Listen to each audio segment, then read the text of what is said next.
Good afternoon, RAP working group members. Thank you so much for making time to be with us today. We have a good agenda as always, which my amazing colleague Emily Rogan has put in the chat for everybody. And we, as always, will be taking in all the information that gets shared here and continuing to update our online resources and our plans for our next meeting to keep us all moving in the direction that we're all trying to go, which is to increasing individual and community level risk reduction throughout the state of California, improving conditions to both save homes, save lives, but also restore a more competitive and affordable insurance marketplace. So thank you all for all the work that each of you is doing in that direction. Think you all know me, Amy Bach, the executive director. Some of the recent updates I want to share with you. We're going to watch a slightly humorous little piece in the vein of needing us all to continue to share the messaging that that makes people pay attention to our subject area in a lighthearted way. I'm going to hit that in a second. And then the other two things I wanted to share, there is some movement in Washington, D.C. on increasing mitigation funding to the states through a bipartisan bill that Congressman Thompson and Congressman LaMalfa are in the process of amending, and they have run it by United Policyholders for comment. I know that from talking with our guest speaker today that the California Department has also been helping them with the drafting, but the good energy continues in terms of trying to get more dollars flowing to states for supporting mitigation. And then I shared in the chat, you can see in the agenda this news item update that IBHS and the National Fire Protection Association, that's the entity that issues FireWise community designations. So that entity and IBHS have entered into a memorandum of understanding for increased collaboration, which I put in the good news column. I want to welcome our special guest speaker today, Mike Peterson. For those of you who don't know, has a very unique title. He is the Deputy Commissioner on Climate and Sustainability at the California Department of Insurance. Thanks, Emily. This will be the last time I offer to share a video on my screen. It seemed like a good idea at the time. And we will edit that out and you will watch it at your leisure. And hopefully I gave you all just a chuckle at my ineptitude. So anyway, Mike Peterson has this amazing job as I think he is probably the only person who has the title of Deputy Insurance Commissioner on Climate and Sustainability. And on his watch, on his duty in this position, he is a very, very important player in our world, in the world of people that are working to advance wildfire risk reduction through incentives, insurance incentives and rewards. So mitigation discounts and renewal assurances for those who complete mitigations and convey that information to insurers. So Mike is helping build those channels through which all the good work that's being done in your communities is getting conveyed to insurers. He's been responsible for helping. He was a huge part of designing the Safer from Wildfires framework and working collaboratively with CAL FIRE and with many of you to come up with the Safer from Wildfire standards and then get the mitigation discount requirements into place in California. I think we've had Mike on before. He's spoken with us about those filings and where things are with insurers adjusting their rating plans to reflect discounts. And you have heard me talk about the fact that we have these two sets of standards. We have the IBHS Wildfire Prepared Home Standards. We also have the Safer from Wildfire Standards. They're almost identical, both incredibly important. And with the Safer from Wildfires framework being the official government program here in California, that is a channel for being recognized by your insurer for what you've done incrementally. So for each of those mitigation steps that you're taking, you should be seeing a discount. And a lot of that is thanks to the work that Mike Peterson has done. So I invited Mike to come on again to talk to us about something that's related, the round of non-renewal moratoriums that the insurance commissioner has put into place using authority that the legislature gave him, which in turn is triggered by the governor declaring a state of emergency in a particular county, which then gives the commissioner the ability to put a moratorium on insurance, home insurance, non-renewals in that area. So Mike, thank you so much for joining us. We're going to have you share your screen. Welcome. Thank you very much, Amy. Thanks for the gracious introduction, and hello, everyone, and thanks for all the hard work you're doing to help protect your communities. I'm going to share my screen, but just as one kind of bit of introduction as well. I have been here before to talk mostly about mitigation. That is a big piece of what I know that all of you really kind of hold dear as your core goal in terms of how to make many of our communities in California is more insurable.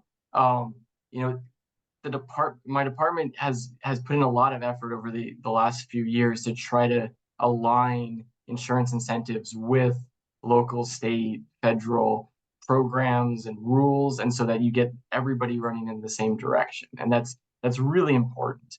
And it's something that we continue to need to improve on. I think that we put a lot of work into our Safer from Wildfires. We're continuing to find new details that we need to iron out. And, it's great to have a group like this to be able to talk with about that. But when I talked with Amy about today, I really think that, we spend a lot of time on the risk mitigation and how to align it across communities and homeowners. But at the same time, there are ways in which the insurance markets are working and have changed since 10 years ago that kind of provide that ecosystem of what's going to happen over the next 10 years. And so I think that walking through these moratoriums is really important and timely today, because I want to make sure that as we're planning mitigation, that's a multi-year effort. That's going to take communities, maybe several years. It's going to take a homeowner a few years. That there's like a good chance to have a strong knowledge of when can an insurer non-renew, when can an insurer company not non-renew, which I know is a double negative. But when does a consumer of insurance feel that they have protection against a non-renewal or cancellation of their insurance? And I think that knowing that information and the reality around it can be very empowering, because then certain time windows in which that being non-renewed is not possible under state law. And that is something that is new. So I will share my slides here.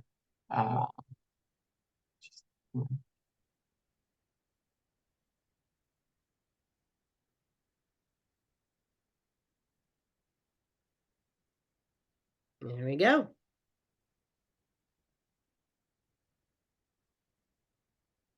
Okay. Can everybody see that nice and full screen? Yes. Excellent.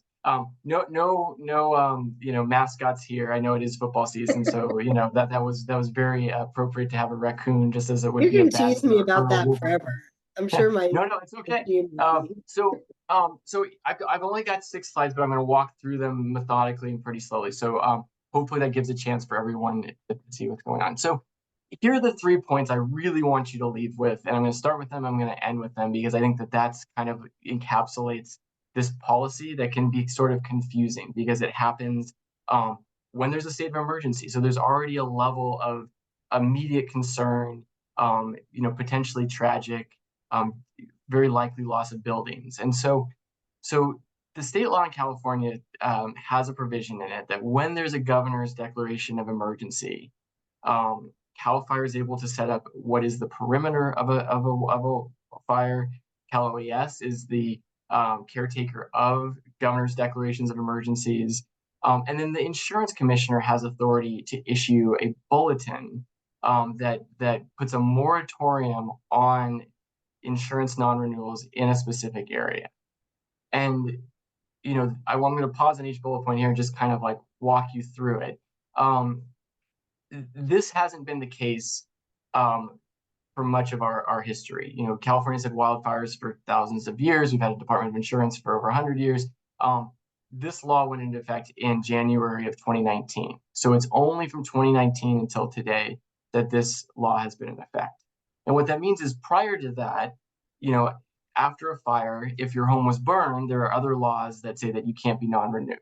But for any homeowners that are in the vicinity of a wildfire, maybe their home survived, maybe they were 3 streets away, maybe there was only smoke damage, that those homeowners were at risk of non-renewal. And if you can imagine like how insurers may react to a recent fire, it may be there's a fire there. It almost burned. It almost was a conflagration. It almost burned even more properties. That's an area that maybe I should, give extra scrutiny to. That seems like a pretty logical perception that an insurance company might have. And so in 2018, the state legislature passed a law that said that, when the governor declares a state of emergency, in the perimeter of that fire and the zip codes that are adjacent to that perimeter, there's 1 year where the homeowner cannot be non-renewed. And that's meant to provide a certain amount of stability so that we don't end up with domino effects of non-renewals that happen really quickly for those who are still recovering and reacting to a wildfire. The second bullet point here is to talk a bit about the scope of what this means, because not very many people are tracking how many governor's declarations were there this year or were there last year, and which zip codes would be impacted, and how many policyholders would that be. And so thus far in 2024, you can kind of like, think about, has your community been affected by wildfire this year? Maybe, maybe not. But thus far in 2024, the number of governor declarations have resulted in over 900,000 policyholders being protected for 1 year. Mike, So I'm sorry to interrupt. Your slides are not in slideshow mode, so they're not advancing. Oh dear. Okay. So this is a rat meeting riddled with tech challenges. All right. Hang on one moment. I'm sorry. All right, just go to something. All right. Thank you for letting me know. Sorry about that. Okay, let's try this again.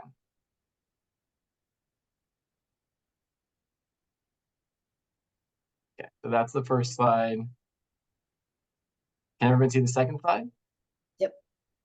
Okay, great. So the first bullet I just talked about. The second one is that this policy has protected so far this year 900,000 or more than 900,000 residential policyholders. And so that's a bit about the scope. And if I kind of walk through, okay, so is that a big year or a small year when it comes to the number of policyholders protected? I'll just walk you through every year that this law has been in effect. So in 2019, there were 1.8 million policyholders that were protected. In 2020, there were 2.4 million. In 2021, there were 600,000. In 2022, there were about 400,000. In 2023, there were about 15,000. And thus far this year, we have over 900,000. So in a marketplace of what we consider about 9 million policyholders, you've got years where it's up and above 2 million. You've got years when it's down closer to 15,000. And so, what I kind of want you to hear from that is just like, it's not something that is a silver bullet every year. But over the course of the past 5.5 years, there are millions of policyholders that have been protected for a year. And that has provided some stability for those communities, especially because of the fact that they were around a large enough fire to be declared a governor declared emergency. And the third bullet point here is that, so it's a big state. again, keeping track of commissioners' bulletins on what the moratoriums are doing is not something that is necessarily easy to do. Keeping track of governor declarations, that's not especially easy to do. But we have tools on our website and a phone number to call that can help provide information as to, is there a moratorium in effect in your area? How long is it going to last? When does it end? When did it start? And that gives a searchable tool for homeowners, for community members to be able to better understand what's going on in their community. So let's take a look at the actual law. I'm going to see if I can advance correctly now. Okay. So the law is relatively short in the way it's described. And what it protects against is it's residential policies. It's not commercial policies. It's for 1 year after the declaration of emergency. And what it does is protect against cancellations and non-renewals. Now, there are a couple of exceptions where an insurance company can non-renew. We have not had any evidence of complaints related to these exceptions. As far as I know, they are rarely, if ever, used. But they exist. And I think it's, in giving this presentation, I want to make sort of clear that the legislature went through a process to get here. And so they wanted to make sure that there were exceptions for extenuating circumstances that weren't kind of your average normal governor's declaration. And so when there are additional negligence, the physical risk changes beyond what is related to the fire, or that losses are unrelated to the condition of a post-disaster home. Again, more just for information. As far as I've watched this like a hawk the last 5.5 years, because my part of the department does the analysis on which zip codes are covered and which zip codes are not, and for how long, and for tracking and updating the tool. And we work within the department to do that. And this has not been a big source of concern from the public thus far, but it is something that I am watchful of. And I want to note that Emily has put in the chat a link to the DOI's tool for finding out whether your zip code is included in a current moratorium. That's a perfect segue in timing, just like we wrote it up. Thank you, Amy. Thank you, Emily. This is the simplicity of the tool that we have. If you are in any place in California or any place in Delaware, for that matter, you can go and look and put in a zip code and search and see if that zip code is connected to any current or previous moratoriums. So if one just ended, it'll tell you that. If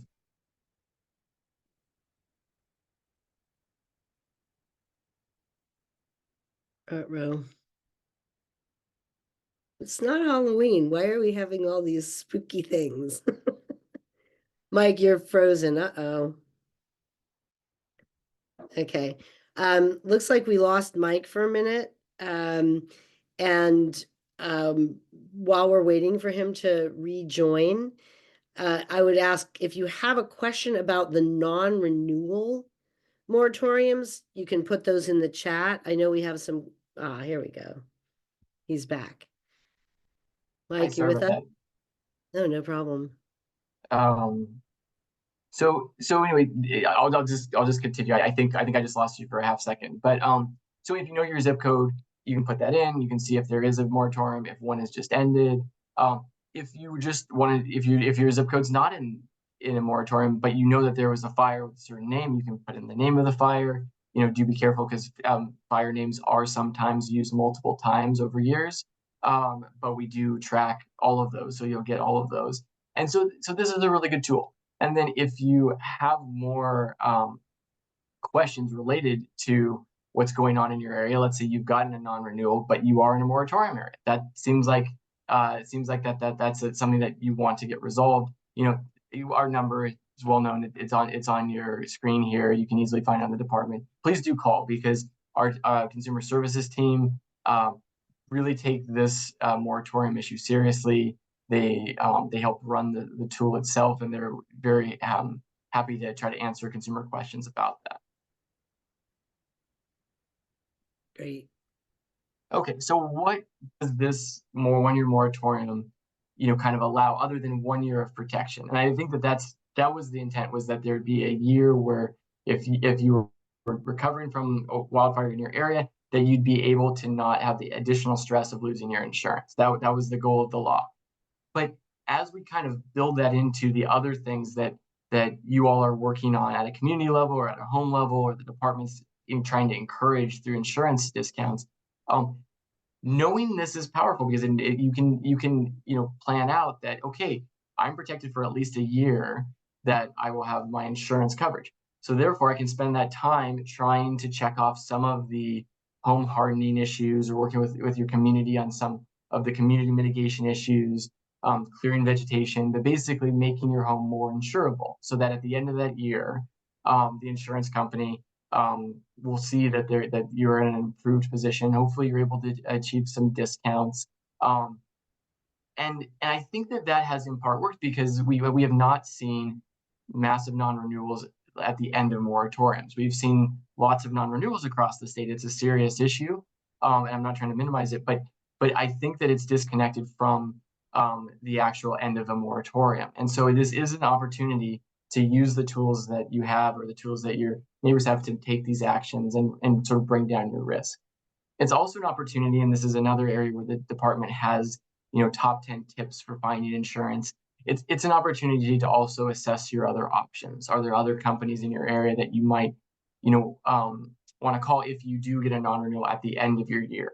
But this can happen under less duress than, you know, right as a non-renewal happens. And so I think it's really important, planning time, and I think that as we're looking at what mitigation needs to happen, what community preparedness needs to happen, that does, I think, really help in the long term of planning. And then I want to go back to the first slide that I put up here, and just kind of make a couple points that I didn't get to at the beginning. And that is that there's, the moratoriums themselves are not something that the insurance commissioner can just do. There has to be a governor's declaration. But we have seen 8 to 15 declarations every year since the law has been in effect. And so there are a number that happen, and this does provide, these pulses of stability across the state. Another way to look at this is that there are some declarations that, because they're in a highly concentrated area, actually can protect several 100,000 homes. There are other declarations that may only be in a very rural area, where homes are spread out and covers only maybe 3 or 4 zip codes in a county, and that only covers 15,000 homes, or 20,000 homes. But whether it's small or large, it can be really impactful for those consumers who have that 1 year protection. And so to implement this law, we really have strived to, when there's a governor's declaration, if the fire perimeter can be established and there's some sense of stability there, we do try to issue that bulletin within 2 weeks, because we feel like getting that information out to people is really important. Because many of you know, wildfires, especially if the wind conditions or the heat conditions are such, they could be fast moving, and we may need to wait, in some cases, a month to know where that perimeter is, and then how to issue that bulletin. And so there is some uncertainty in exactly how quickly after a governor's declaration that these bulletins come out. But we are striving to, as soon as we feel like the perimeter is reasonably stable, that we do issue it. A common question I get is, well, so, are the same areas getting moratoriums year after year after year? If we're looking at this 900,000 number, are those homeowners the ones who may have been protected for multiple years? And what we've seen, at least in the first 5 years of this policy, is that tends not to be the case. The state has about 1,800 zip codes in it. Only 260 have had back-to-back moratoriums. So you're talking, I'm not going to do the math on the fly here because I'll make a mistake, but 260 zip codes out of 1,800 is not a substantial number. And there have been less than 30 that have had 3 back-to-back-to-back moratoriums. And so it does seem like that, as a statewide policy, it is moving around and protecting different communities at different times. And you might get, the same community that has that large of a fire in consecutive years, and they're protected for consecutive years. But it seems like we really should be, planning for this as a 1 year opportunity to have a little bit more protection and to be able to use that. Um, the other piece that I was going to say is that, as a statewide policy, there are other reasons why governor's declarations of emergency occur that aren't just the size of the fire or the severity of the fire. Some of it's resource driven, the ability to bring in more resources for the firefighting or the recovery. And so in looking at it over 5 years, it seems like like there's been a number every year, but in any given year, it's not something that's predictable as to like the size of the fire means that there will or there won't be. And those are decisions that are made within the California Office of Emergency Services. Um, the last piece I'll say is that, it goes without saying, but I just really want to underscore that because this is tied to governor's declarations, they do tend to be some of the more either fast moving or dramatic fires. And there are many communities that have medium fires that can be devastating but don't trigger the same moratorium. And so I just want to try to be as realistic as possible with you that this isn't a picking or choosing by the department on what is should qualify or should not qualify. It really is tied to a independent declaration, and so that's the tool that we have, and so that's what we try to implement as best we can. So with that, I'll pause. I did want to make sure that I left some time for some questions, and I think just that in closing, we really want to focus on that alignment of mitigation, but for these insurance incentives to be as effective as possible, it helps for homeowners to have insurance and feel like that insurance is reliable enough that they're going to get the discount over multiple years. And so, these moratoriums, insurers committing to write more policies, that helps with that sort of multi-year trajectory on those mitigation discounts. So I do feel like these policies tend to fit together. And if your communities are in an emergency, I think it's just helpful to have a little more information and know that finder tool is there. And I'm happy to answer whatever questions I can for you. So thank you, Amy, for inviting me, and thanks for your time. Thank you so much, Mike. We have a couple questions on the non-renewal moratoriums and then a couple of questions just related to other topics. So let's start with, can an insurer non-renew a policyholder who's in the middle of a post-wildfire rebuild?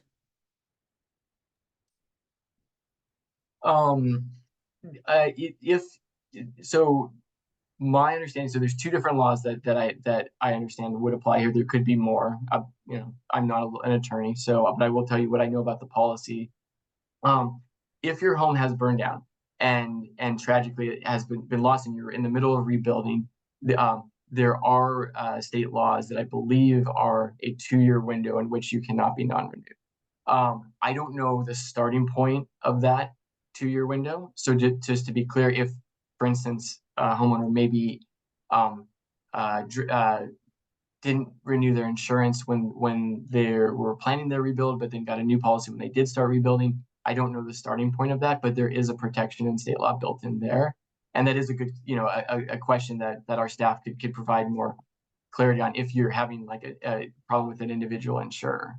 For the 1-year moratorium, it does cover, if you imagine the perimeter of any recent fire, there's within the fire, those homes that were burned and are being rebuilt, are likely not going to be rebuilt within 1 year. And so this 1-year moratorium will provide some protection.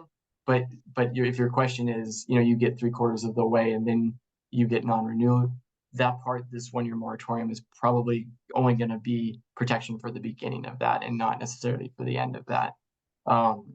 So I hope that gives you some answer, and I can come back to Amy with a more specific answer on that 2-year window as far as a home being burned down and non-renewal protection during that. Gotcha. Thank you so much.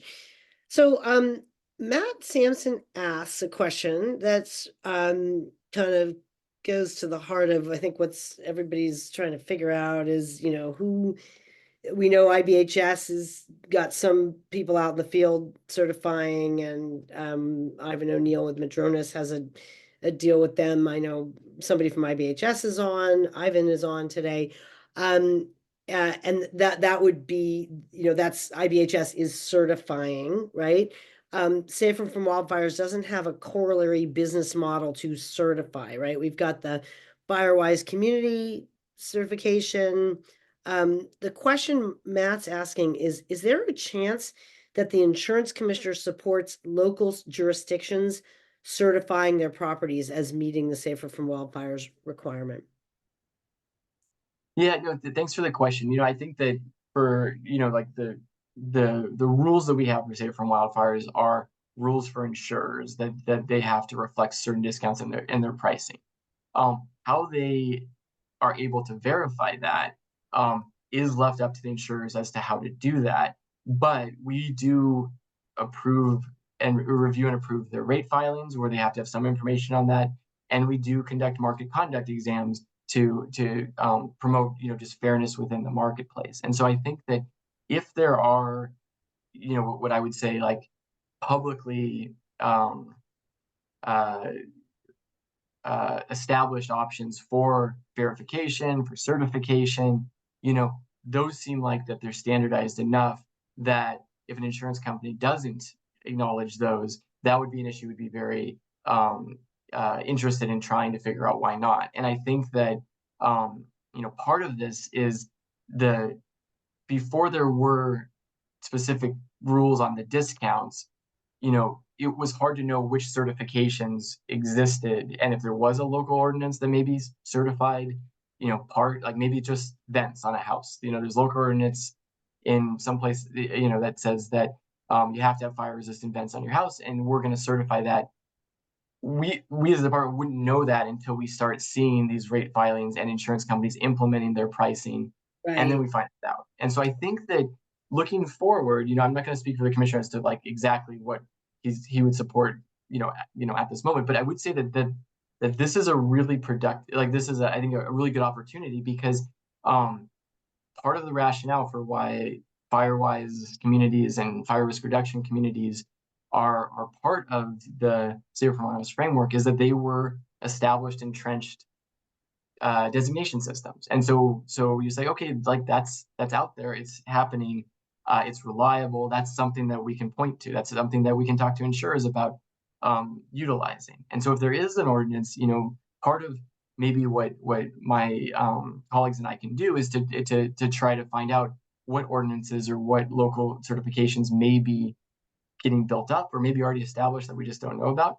and then trying to align that with what insurers are going to do. And I think that, and then I'll be quiet because I want to see if there's, a follow up from you, Amy. But, part of this alignment is that getting the discounts in place, getting rate filings improved, getting insurance companies to implement those systems now provides the opportunity to discuss and have, more clarity on what's the verification system that has to be acknowledged at least by insurers. Yeah. So I appreciate you bringing it up. I do think it's more of a forward-looking answer to say that, like, yes, like I think that's a good opportunity, and maybe we can find a time to like see more specifics on what examples there are and what the department, kind of can do to encourage using those systems. So Yeah, yeah, I appreciate that. I think Michelle Steinberg with NHPA was on, I think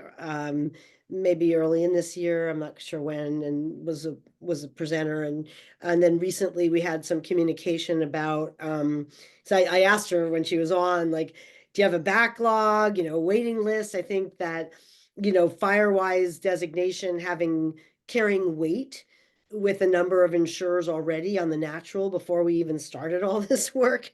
USAA was already giving a 5% discount to Firewise communities, but now I think a lot more communities are looking to get that designation. And I asked Michelle, like, how are you holding up with all the applications? And she said they were doing fine. I know in our recent communication, and maybe Michelle, we can have you come back on to our December 3rd meeting to update us on where things stand and with your MOU with IBHS and all that.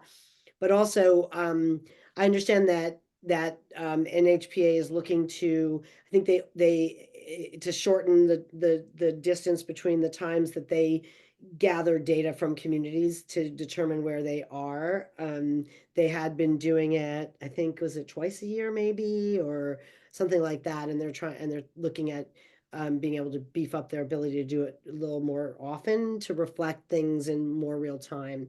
But that said, we did have a question that Emily carried over from the last meeting that we put at the bottom of the agenda. And it does go to, I think, a concern that a lot of people have, and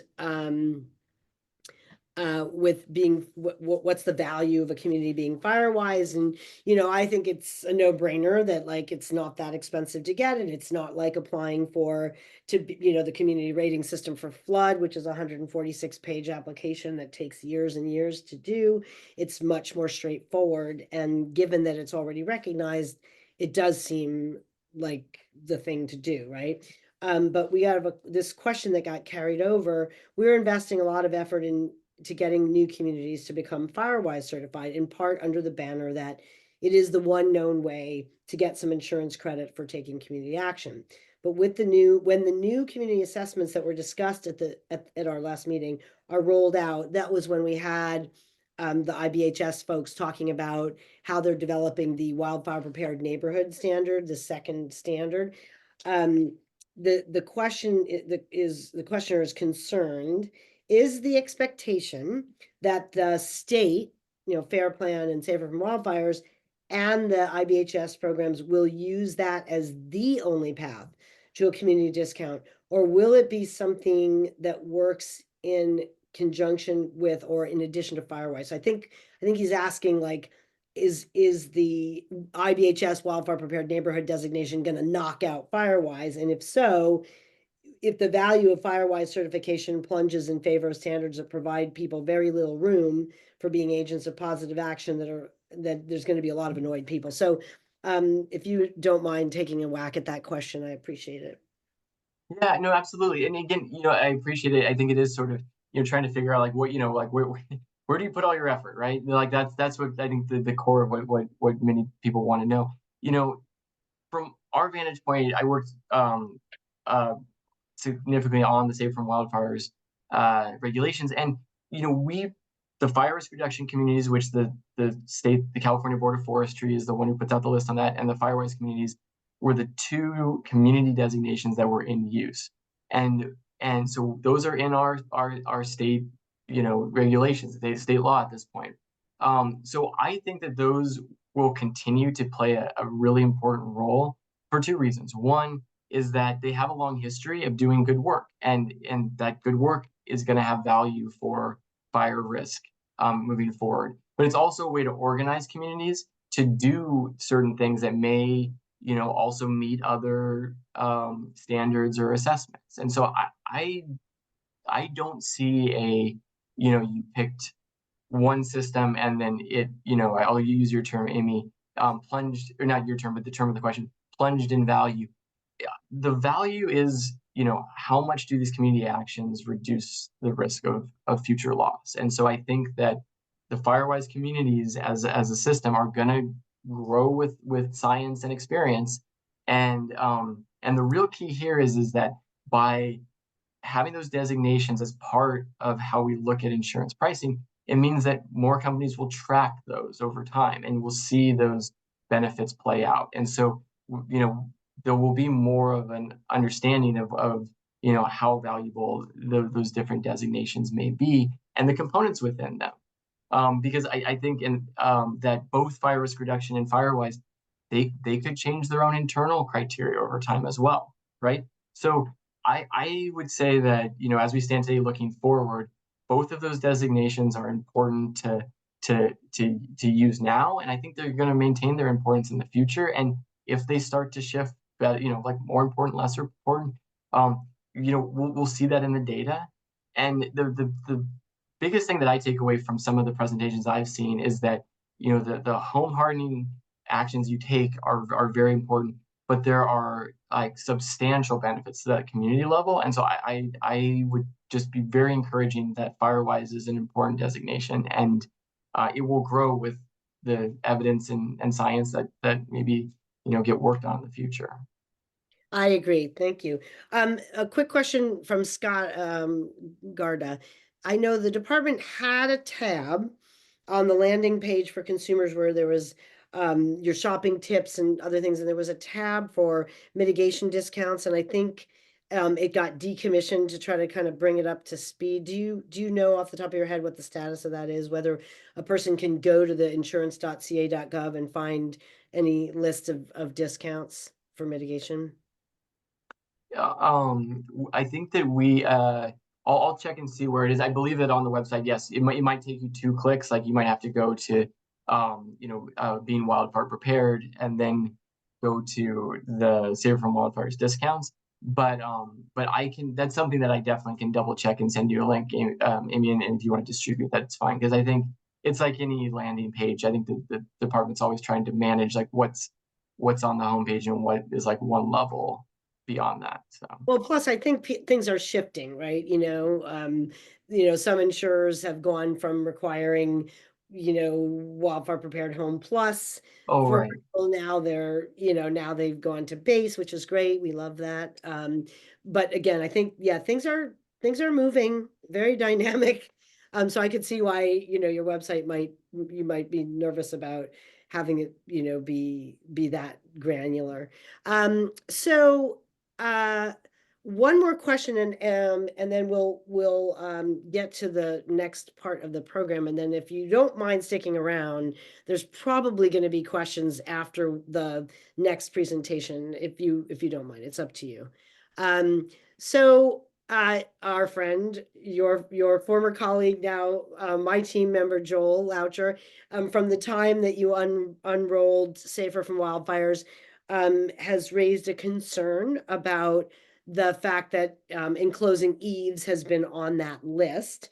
And I'm curious to know whether you've gotten feedback on that particular item, that it is proving to be an impediment, and whether there's any consideration. I know IBHS has gotten a lot of feedback on the 5 feet nothing growing kind of rule, looking for ways to make it more feasible for people who have different situations at their homes. So any thoughts on revising the enclosed eaves being on that list, given that it's not a DIY type of a thing?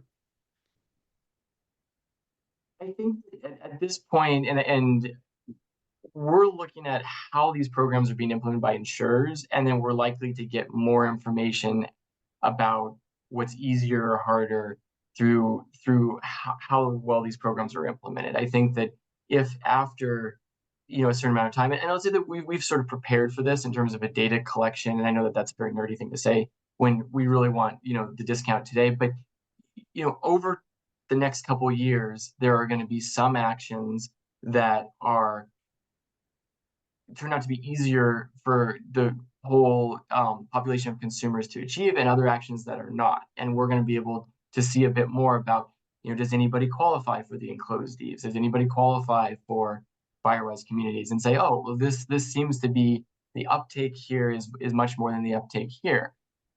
That's going to be informative. I think, just as a general starting point, we really prioritized alignment with the other agencies in the state that could offer grants or have rules or even have guidance documents on how to do things. And the enclosed eaves was one of the pieces that came out of that collaboration with our other state agencies. And so at this point, we're not kind of actively looking to revise anything, but we are going to be very watchful of how the programs are implemented and what we can learn from that. And that type of feedback is really good, because ultimately when we started to set this up, it was what actions are achievable, they're backed by science, they're effective, and they're meaningful for insurability. And I think that we're going to keep that framework. And if that evolves, then that evolves. But also just say that with eaves, just like with the first 5 feet, just like with roofs, there is variability among homes. There are some homes that in closing eves can be a couple weekend project. There are other homes where it's a much bigger deal. And that's going to be something that we're going to be trying to be very attuned to, but we don't, it's excruciating to have to wait, but we don't know until we see how the programs, how the public reacts to the programs insurers have put in place. Okay, so I'm just noticing the time here, and the reason that I let this go on as long as I did is that Carl Sussman, who was scheduled to be our other presenter, is also an incredibly dutiful son, and his mother has taken ill, and so he's not with us in person, but he recorded a video for us that we're going to share on how to get the Safer from Wildfires discount through the California Fair Plan, which is a very pressing current topic that's on a lot of people's minds.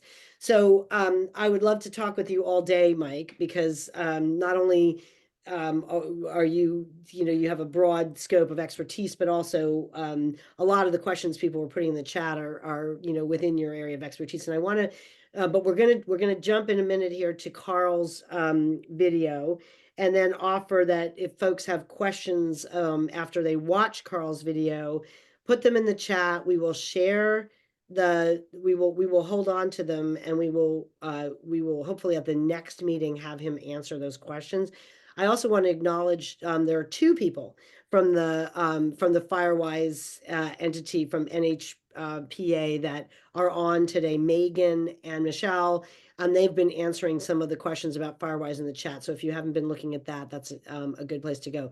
So without further ado, and Mike, again, thank you. You're awesome, and we really, really appreciate everything that you're doing.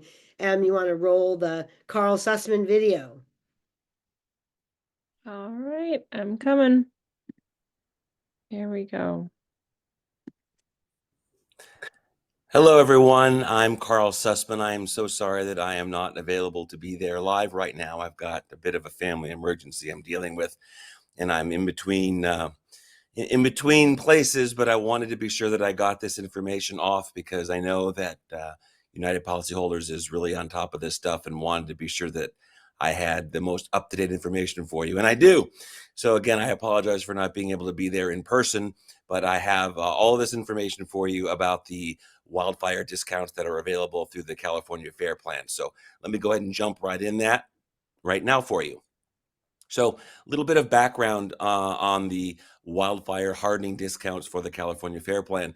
They became effective, believe it or not, back in August. I think it was August 23rd, 2023, and they are applicable to both new and existing policies. So if there's already been work done on the property, then you think it qualifies, we'll get to what it is that needs to be done. And for new business, the requirements are the same.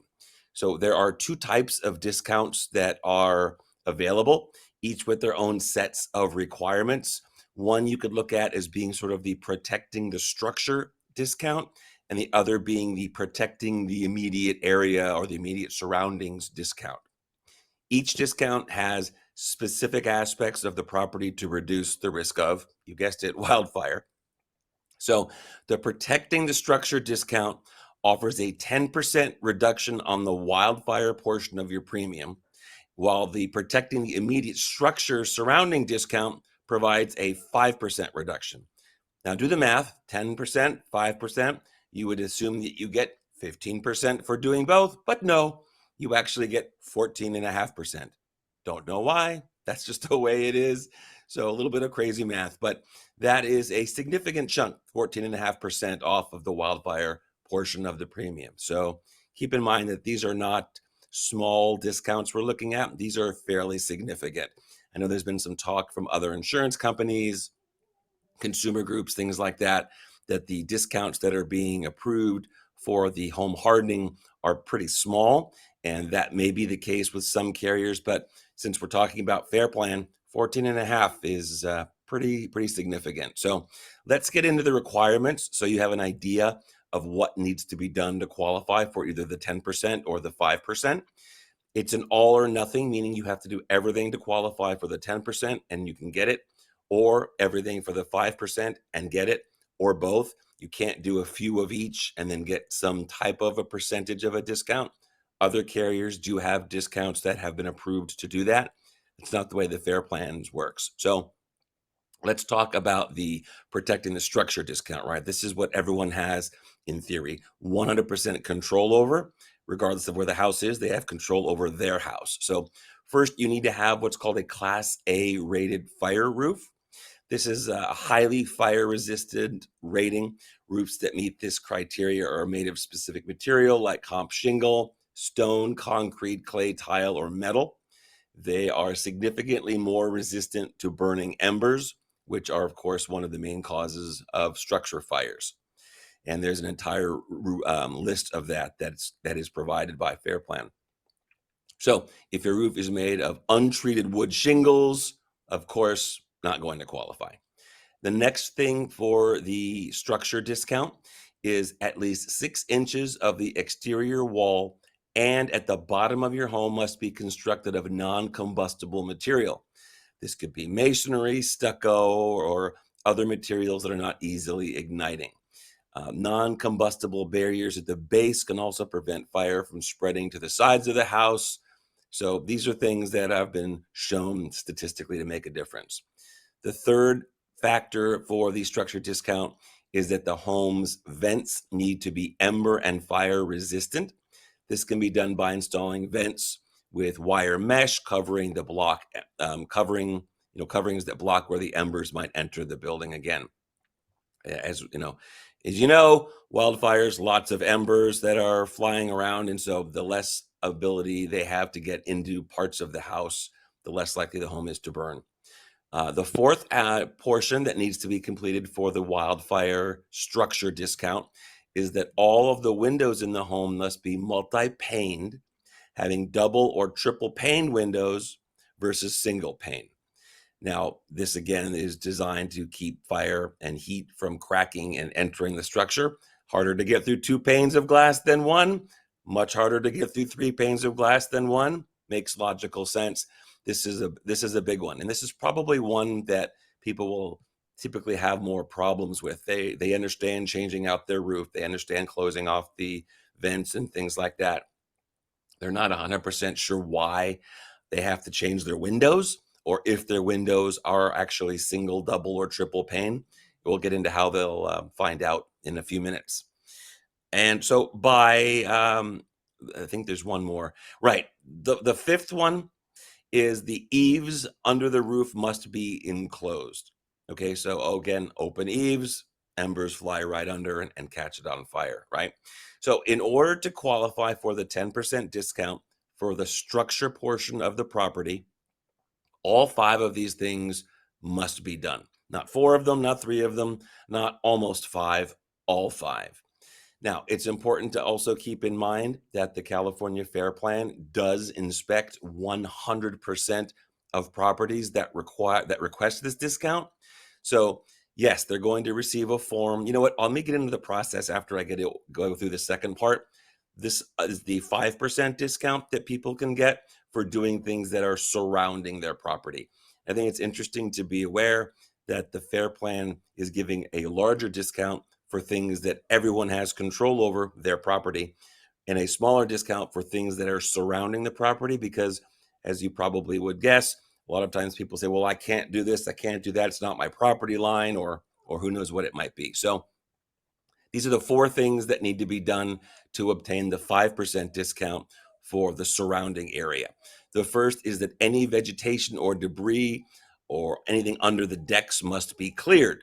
That makes sense, right? If things are close to the house and they're easily igniting, then that's going to catch the home on fire as well quickly.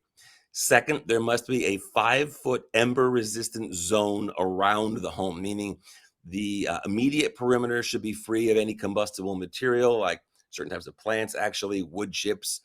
Fencing within 5 feet of the house also needs to be made of non-combustible material. Okay. Number 3, I'm sorry if you hear the little puppy crying. You don't want to know, but the puppy's okay. Third, there should be no sheds, outbuildings, or other combustible structures within 30 feet of the home. This is one that's going to get some people because they may not own 30 feet from their home in every direction. But for this discount, they'll need to have that handled. Outbuildings like wooden sheds, Again, catch on fire. Once that catches on fire, it's a lot more likely that the home's going to catch on fire. And finally, you need to maintain what's considered defensible space all around the home. And of course, everyone says, well, what is that? Well, they made it easy. It needs to be in compliance with California's Public Resource Code 4291. Everyone knows 4291, right? You can look it up, and that's what we're telling most people to do. It basically means trimming trees, clearing brush, removing debris, and just making it clear as much as you can around the home.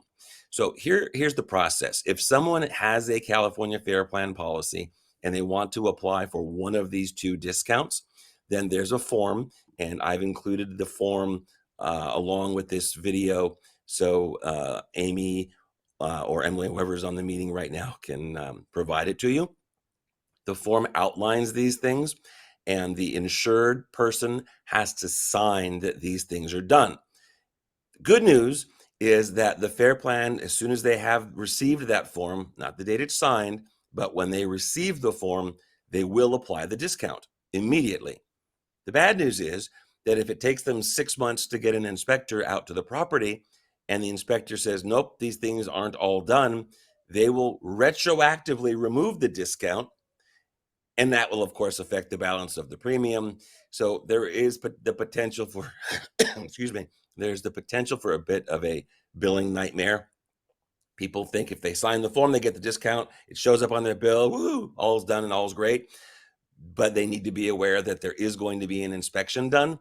And there is the likelihood, if all of these things are not done, that the discount will be removed, again, retroactively back to the beginning. So it's a net zero. It's an all or nothing. You're not going to be able to get a lower premium for the period of time between when the form is received and when the inspection says it's not done. So that's in general the process for the California Fair Plan and how to go about getting the two types of discounts that are available. If you have questions, feel free to reach out to me. I'm happy to go over it in more detail. I can tell you anecdotally that the vast majority of people that have applied are either in the waiting for an inspection phase or have been inspected and have not been granted the discount for one reason or another. We're working with the Fair Plan to try and get a little more information on how much detail we can get back from the inspector to explain, well, what wasn't done or what wasn't right versus just doesn't qualify. And as soon as we get information on that, I'll update everyone the best that I can. So again, I appreciate you inviting me today to go through this. Feel free to reach out if you have any questions. And of course, everybody stay safe. Thank you. Thanks, Em, for flawlessly showing that. So that video plus the two documents that Carl referenced are already posted in our RAP Resource Center, our online resource center that you can access, that we are hoping all of you are visiting on a regular basis, so that you can let us know if there's anything we're missing, that good work that's going on, which is a perfect segue. My team member, Ben Letourneau, is going to give us a very brief update on the RAP Resource Center. Taking it away, Ben. Hello, good afternoon, everyone. I know it's a little bit past 2, so I don't want to keep you too long after this, but I'm excited to announce that with our current grant funding, the RAP Resource Center now includes all counties in California. And as we continue to make this resource as robust as possible, we're calling on and looking for more partners to aid us in filling out the grant mitigation and free resources section that we have for the following counties. And I'll have those counties listed in the chat as well. So we're looking for Kings, Glen, Sutter, Imperial, Tulare, San Benito, Inyo, Colusa, Sacramento, Kern, San Joaquin, San Luis Obispo, and Stanislaus. Examples of these include like chipper days, hazard reduction programs, free property assessments, and mitigation grants. We encourage you to check out your county's page and see if there's any updates that are needed or have feedback. Please feel free to reach out to me. I'll put my email, again, all the counties that we're currently looking for further information on, and the link to the RAP Resource Center in the chat. Great. Thank you so much, Ben, and everybody for sticking around for a couple more minutes. We're right in the home stretch. So I want to thank you all again for showing up, and special thanks again to Mike, our guest, and then to those of you who are on, who are leading experts in the field, Alistair Watt, Michelle, and Megan and Ivan, and all the people on my team that are out there all over the state participating in community education programs. Annie Barber, Joel Loucher, Emily Rogan, myself, Ben Letourneau, and Val Brown. We're all in this together, I like to think, trying to move forward as proactively and positively as we can. Our next meeting will be December 3rd, same bat time, bat channel, 1 o'clock Pacific. We will let you know who our speakers will be for that. Thank you for continuing to share our California Home Insurance Survey. And a reminder that if you have not been helping us publicize the link to the survey, we ask you now to please do that. So we're going to be closing it at the end of the year. We are taking the temperature of our state in terms of who's getting dropped where, who's picking them up, what are they getting, what's happening to premiums. So the link to the survey is in the chat. And great dialogue in the chat today. Really appreciate all the positive energy that all of you are bringing to the challenging endeavor. With that, I'm going to wrap us up here and say, be safe, be healthy. We'll see you December 3rd. Keep sending us those updates. That's a wrap.